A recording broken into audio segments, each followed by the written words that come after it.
There is nothing so wonderful in the world as telling stories. Tous les matins, on essaye de traverser le miroir et de regarder le monde différemment. It is true, I am a woman. Une fois que ce saut est fait, tout devient possible.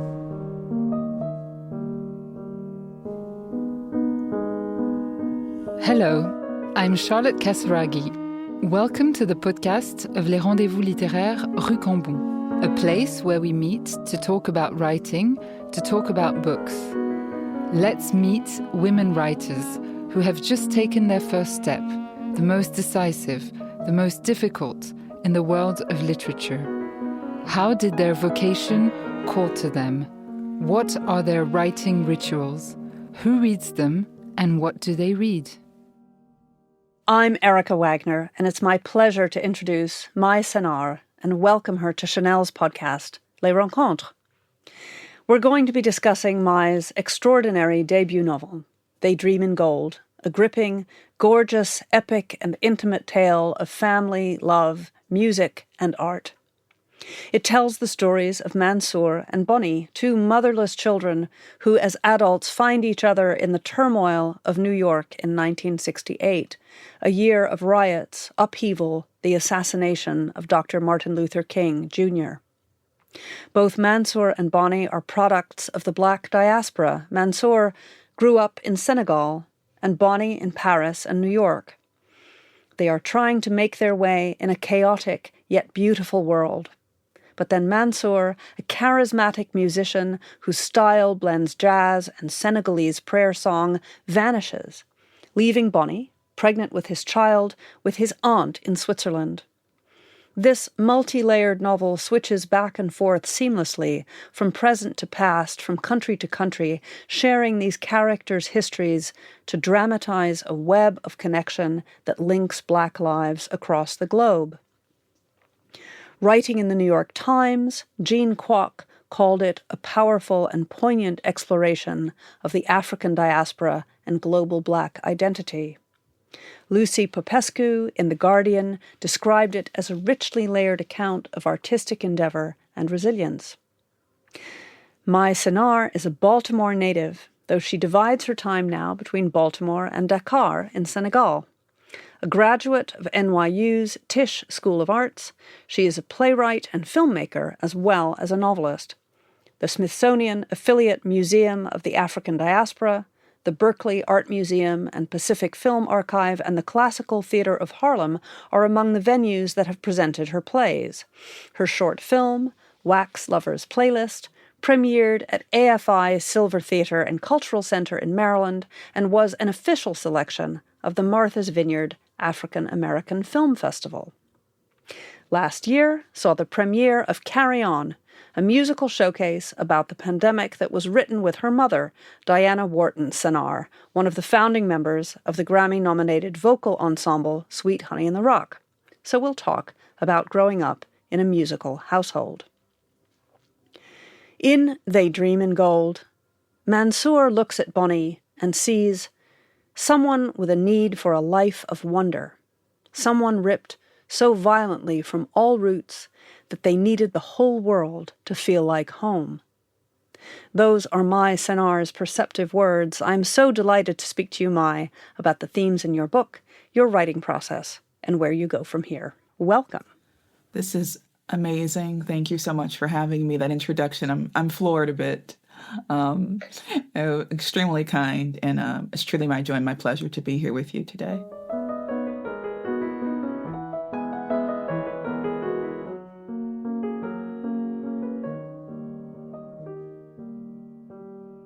Well, I'm so excited to talk about this wonderful novel with you, and we're going to start by considering how you came to your vocation as a writer. I know you have other vocations as well.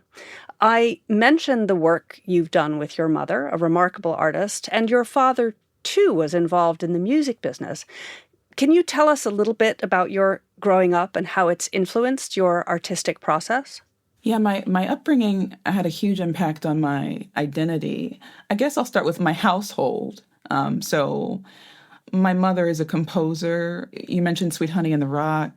But she also stylistically, her music was an approach that was a little bit ahead of its time. The elements she was blending, she was looking to fuse resonances of Fulani culture. She was looking to blend classical influences, jazz, vocalese, blues influences. So sonically, my environment was extremely sophisticated, but we also were like, my dad loved like Crosby, Stills, and Nash. And when he was young, he was wanting to do kind of the Jimi Hendrix guitar playing thing. And he plays guitar really nicely, but I think he said he heard Hendrix or someone play, and then he said, there's no point in me doing this. And he kind of put up his guitar. But we would we'd be in the house and on the steps in our home, and my dad would be playing guitar, my sister would be playing guitar, we'd be singing. And so we were a very musical family, right? Both recreationally and professionally.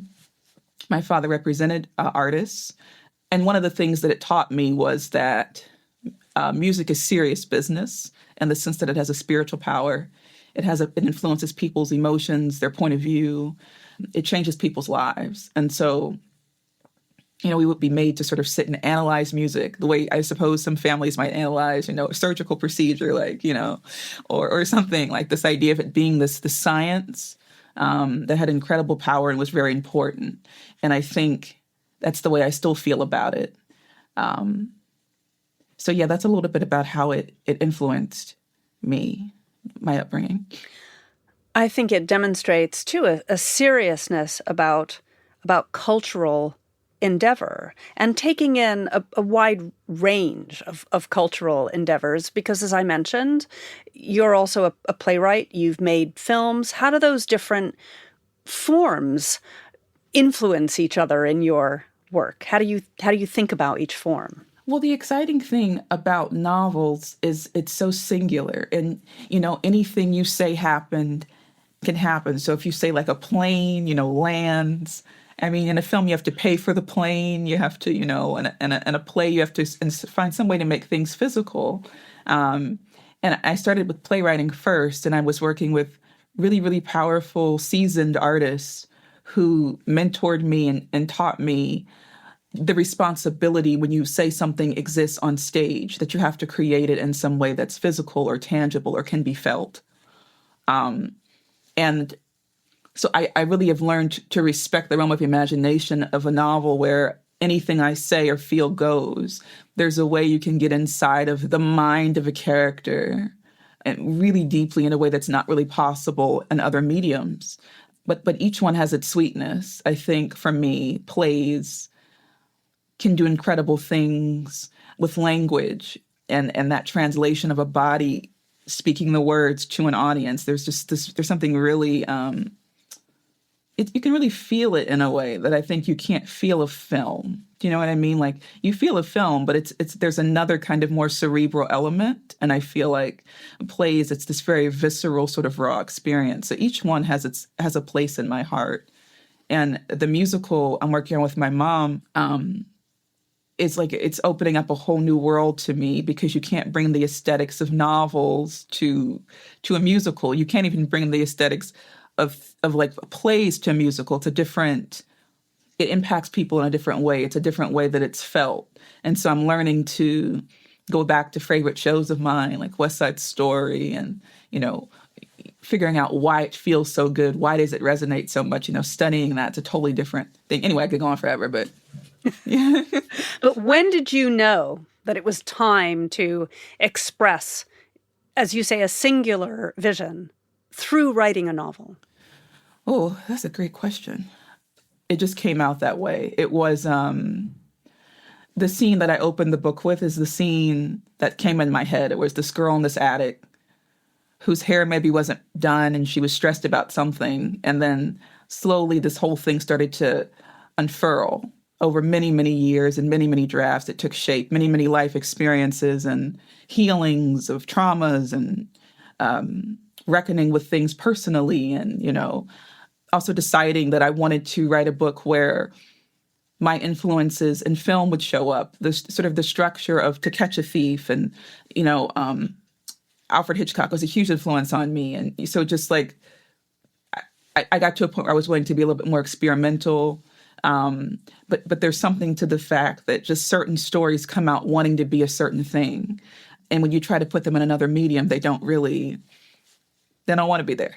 So you have to sort of honor what it's requesting. And it was this immediately was this very specific language, and it was this girl. And I was like, okay, what is this?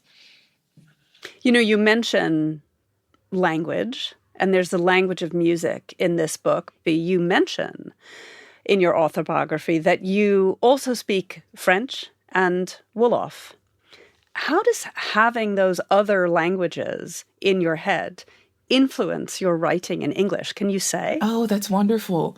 Oh, you feel so much more free to move in and out of things culturally.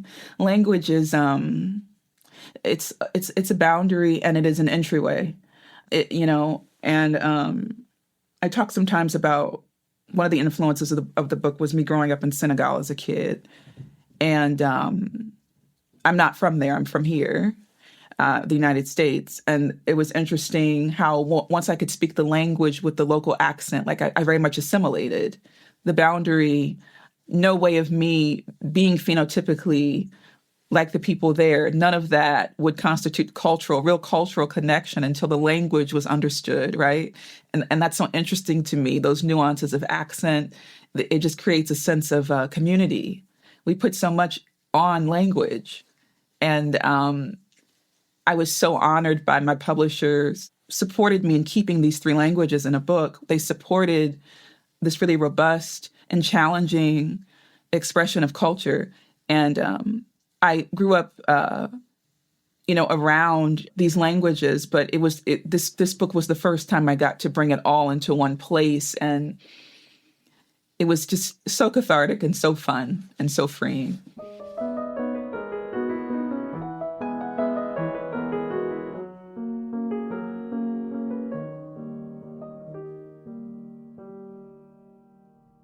Your publishers supported you, as you say, including these other languages, a little bit of French, a little bit of Wolof, in this wonderful novel, They Dream in Gold. Now it's time for me to ask you about the process of publication, finding a publisher. I have a wonderful agent, Mariah, who saw this book and it's very, very, very nascent, totally a different book. And then I went away with it for a while and lived more life, which is, I think, extremely important for writers, to not, writing as an expression of existence, right? Like it's not, just sort of sitting with anyway, it's a separate conversation. But lived a lot more life, and I decided I wanted the book to be fun.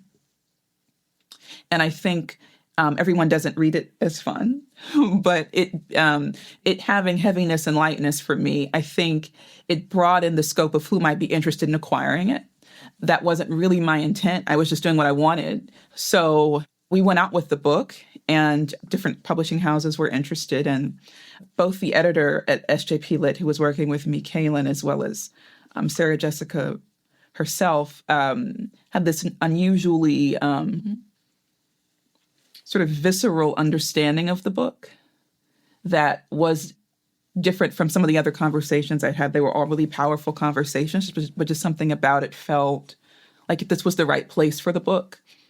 And that always sounds kind of esoteric, but you just sort of get a feeling of the best home for a particular work, and that it turned out to prove itself to be true. And of course, I admired Picador for years as a writer, and it was truly an honor for them to see the merits of the book as well. So it was very traditional, just sending the book out for consideration and then getting feedback, and just having those meetings was amazing. And the reader responses have been really wonderful. It's hard to sometimes get people on board when you're trying to do something a little bit different or trying something new. And I feel like SJP Lit, they're interested in a little bit of that newness. So all the work feels fresh there. You talked about Hitchcock just now, and you mentioned North by Northwest at one point, a favorite film of mine. And when I read that, after I read the book, I did have a kind of aha moment. Because I can see it is a fun book. It's a very serious book, but it also has a real sense of unlikely adventure that you find in those great Hitchcock films like North by Northwest and To Catch a Thief. Yes, I'm so glad you could see that. He I just love the style. I love the sense of play. I love the glamour. I was watching To Catch a Thief last night, and that lovely scene when Grace Kelly decides she's going to host him for the fireworks, and she's just trying to seduce him, Cary Grant, and the way that the language of the scene is intertwined with both the visuals of how Hitchcock is turning the light to focus on her necklace. She's trying to tempt him with this necklace, thinking he's going to expose himself as a thief. But also the way the music changes. It's just this brilliant, rap, it's just so stylish and powerful and poetic and playful.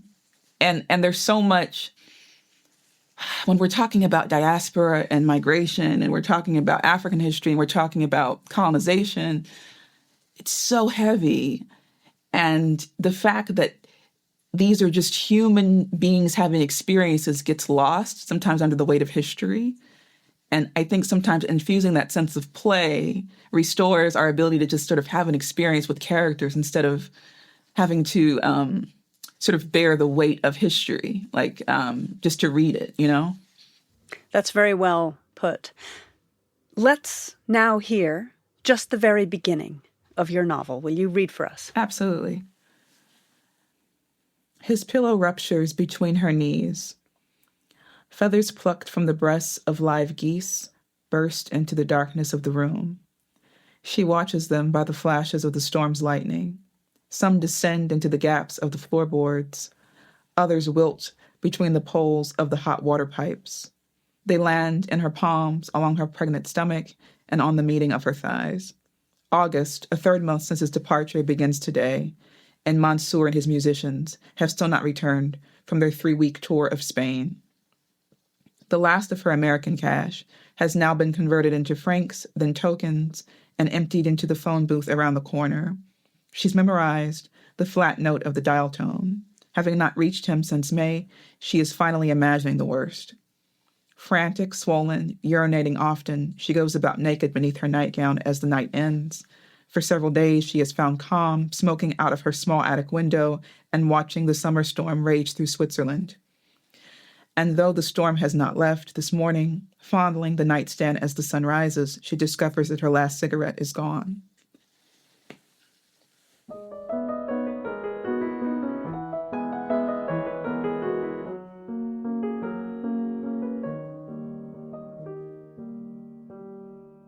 Thank you so much. Tell us now a little bit about your writing life, how you create your day at your desk. I've heard a rumor that you're a very early riser. Correct me if I'm wrong. I'll speak honestly. There's a certain, after publication of a first book, there's a certain reckoning that happens with one's instrument. You want to go deeper, and you want to try things, but you also now have gotten this feedback, right, on your work. And so it's an interesting place to be. So my routine has changed. I'm continuing to write in the mornings, but I find throughout the day, I'm getting little images of things, and I become very much the person making notes all day of things in my phone, or there's a way in which my instrument, I think, is more accessible. It's louder. It's interested in talking when I'm not really trying to hear it when I'm doing something else. Before it felt a little more contained. So something about this process it's sort of thrusted forward my creativity a little bit more. And that's both incredibly, it's phenomenal, right? Because sometimes you feel like you're kind of trying to get water out of a stone, so to speak. But then at the other hand, now you're trying to almost have a little more surrender for it and be more available to it so it can move through you instead of trying to get it to come along, if that makes sense. So the relationship has changed a little bit with the work in a good way, I think, ultimately. Yeah, that sounds good. And so I want to say more like it's tapping you on the shoulder and asking to be listened to. Yes, absolutely. Who are your greatest literary influences? Are there books that you return to again and again to find inspiration and a way forward? Absolutely. I'm inspired by my peers a great deal.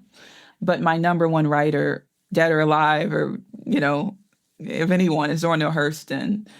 And I came to her work very, very young.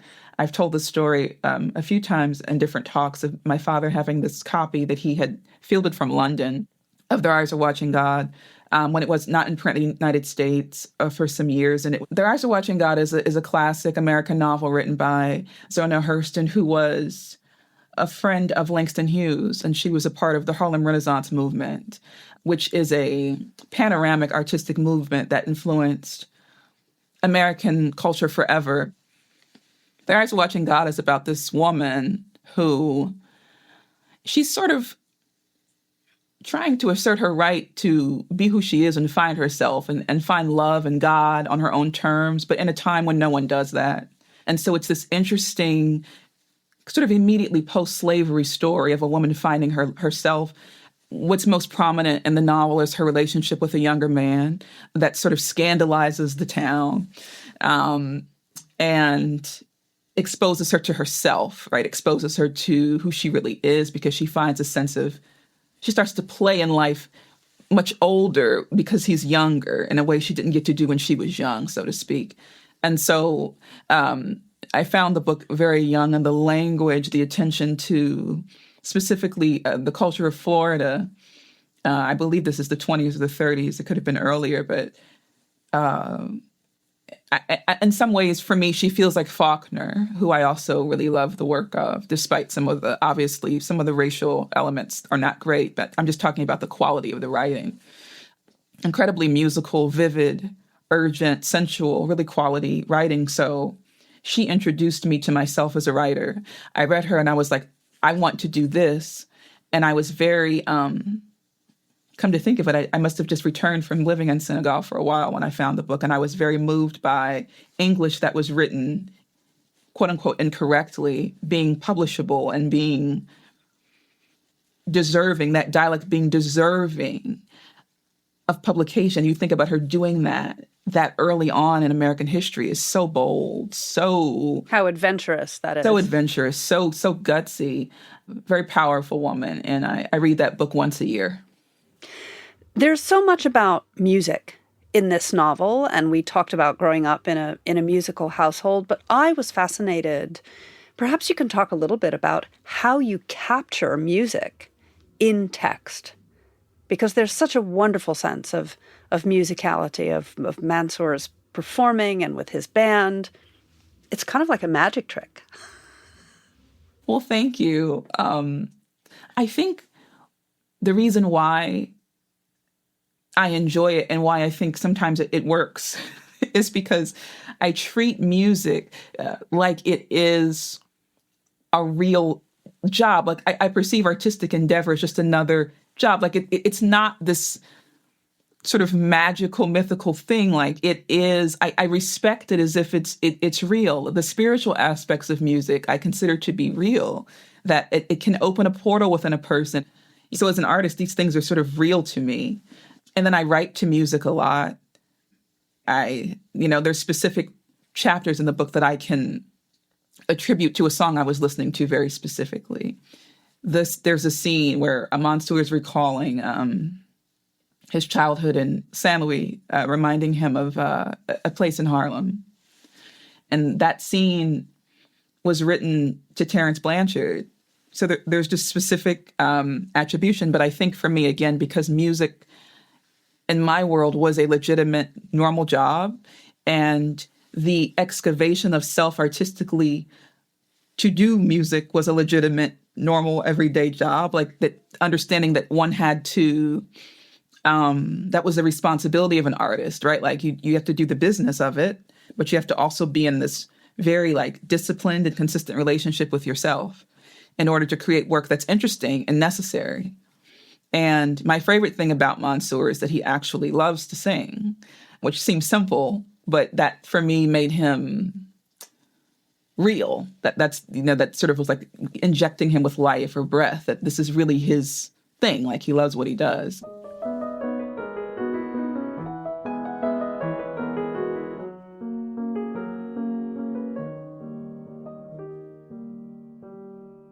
And finally, in talking about your writing, I'm fascinated to know about the process of your research. The novel's central action is set in a period at the very end of the 1960s, very early 1970s, but then it stretches back in time and covers many continents. How did you gather all that material and synthesize it? Reaching out, I was in Gambia and sent a ton of emails to all kinds of different scholars, and incredibly generous people got on Zoom calls with me and phone calls with me and helped me figure it out. It was not easy. A lot of the periods of history I'm covering, there's not a ton written about them. But I thank the scholars in the book who just were incredibly generous, and being like, here's some resources, here's some help to color in these time periods. Because the Black experiences in the different countries I'm chronicling were very, very different. They share a certain flavor, one could say, but they're very different, down to the fact that Mansour would not have had his career really start if he did not return to Europe. There just would not be a market for that, you know what I mean? And that is very common for Black artists, especially in that time of going to Europe to be known and sort of coming back afterward.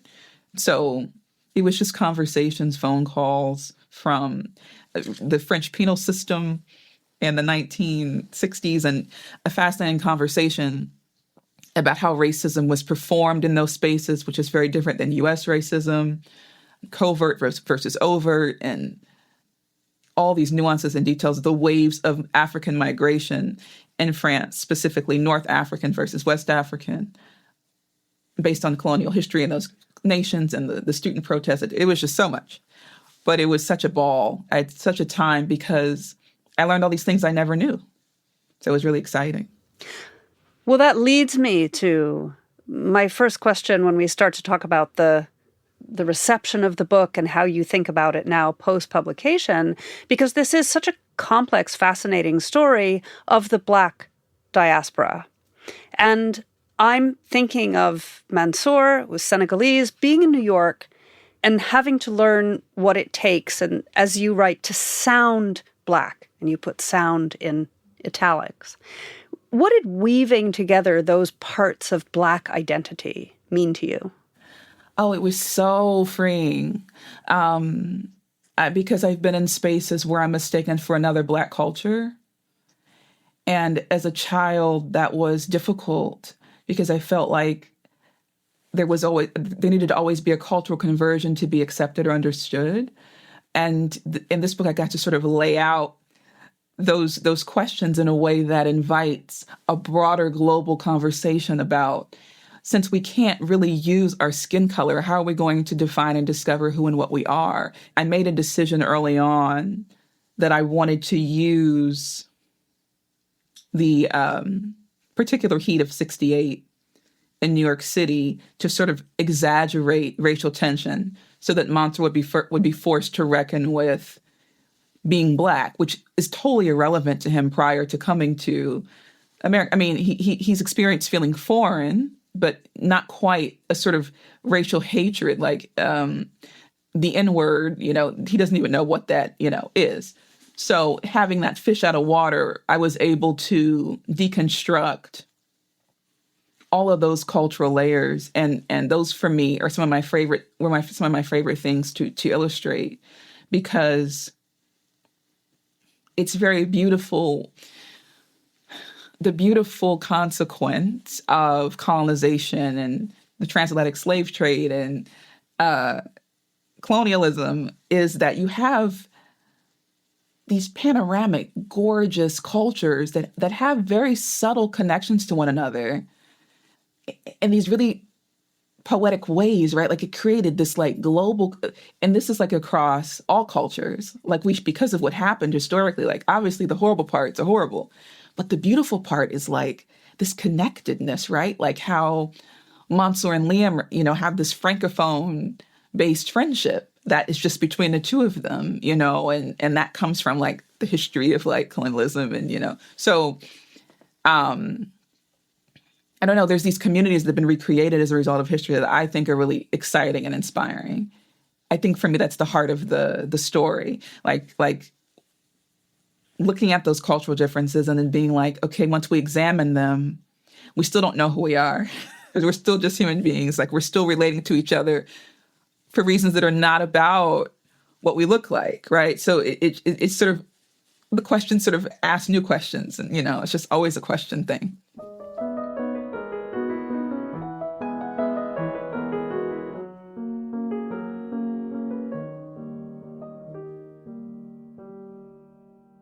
They Dream in Gold has received wonderful reviews. What has its public reception meant to you? It feels like there was a place for my ideas, and it feels like the story that I lived of standing between different cultures is not unique to me. It revealed to me how universal my experience is and how relevant the questions that I've been asking myself in my life are to other people. And that feels like really, really human. It made me feel very alive and very connected to other people from all over the world. It's been transformative and humbling. And the order was like the Guardian article came out first and then the New York Times. And I hadn't quite recovered from just absorbing the beauty of the first before the second. And just incredibly rewarding. And I just feel like people understand. It's something so simple, but it's quite profound to be understood, to feel like, and to be received. And someone can use what you're saying. I had a book club meeting on Zoom with a group of ladies, and it was just lovely to just hear everything they'd gotten from the book and had connected to that was totally their unique, real experience of this work, and it's mine, but it's not. Like, it's in the world, moving around, doing things. And that's all a writer could ask for. That's the astonishing thing, is once you finish a book, it goes out into the world and It belongs to the people. Yes. I wonder if there is perhaps, though, any reaction, maybe from someone someone who's close to you, that meant a great deal to you that you'd be willing to share with us. Yeah, I think that would be the first person to finish the book was my father in our family. And he really loves the book. And he's a very critical person. And so deeply respect his opinion about art. And the book is, very complex and personal. And, when you're writing a book, you're not thinking about your parents reading it. I mean, you wouldn't write a book. But you wouldn't do it. But just the respect for the story and his deep connection with the characters has been so fulfilling and exciting. And that's been really wonderful. So that was like a personal one. But every time someone tells me what it's meant to them, what you shared at the beginning of our conversation, it just feels just like another heartbeat, like another confirmation of alignment with that I'm moving in the right direction and that I wrote the right book, That's lovely to hear.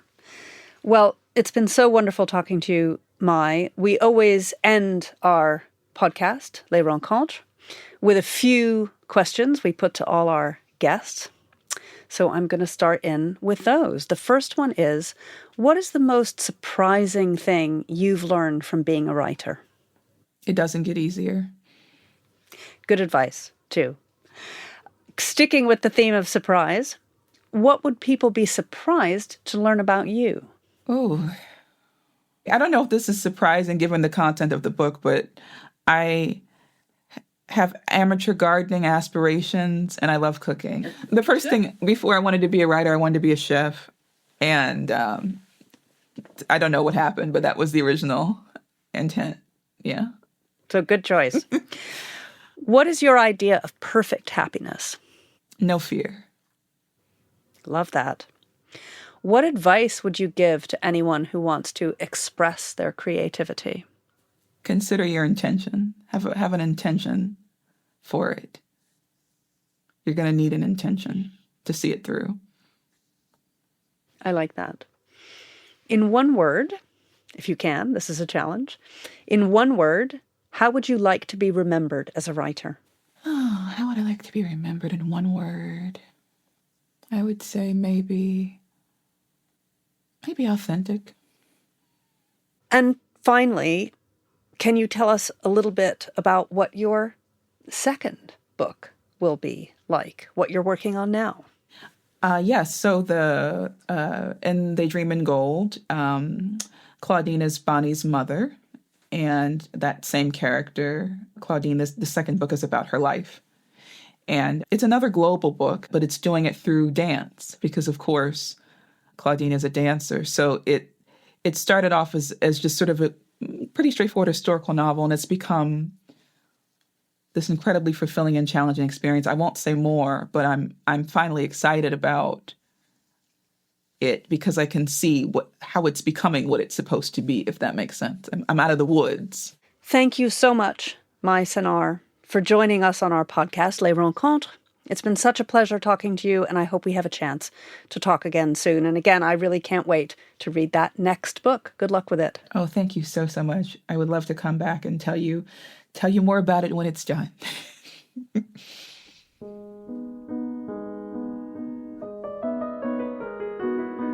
Thank you for listening to this episode of the Rendezvous littéraires Rue Cambon podcast.